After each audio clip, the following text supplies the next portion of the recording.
guys, I wanted to give you a sneak peek of our Attributes of God cards. So these are our proofs. We're actually going to be adding some color to the back of these. So the content will be the same, and I'll go over that with you in a minute, but they'll be a little bit more colorful. So each card has an attribute of God, and there's instructions for how to use these. It's based off of how I taught my kids the attributes of God.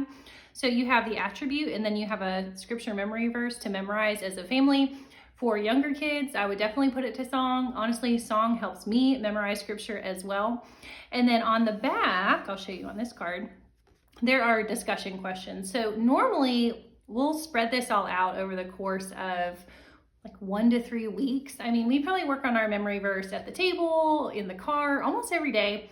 I'll hear my kids reciting theirs just randomly, but so I kind of break this up into chunks. So we start with the attribute, I introduce them to our memory verse, and then we might take one discussion question a day. So this is for God is sovereign. So it's something like, what does it mean that God is sovereign? And I've got answers for questions like that. And then for the application, I left it open-ended. So how does this attribute of God encourage you today is what this one says. They're all a little bit different.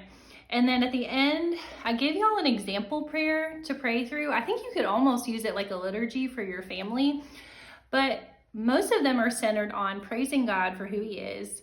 And then just like specific ways that this attribute or maybe your memory verse applies to you personally.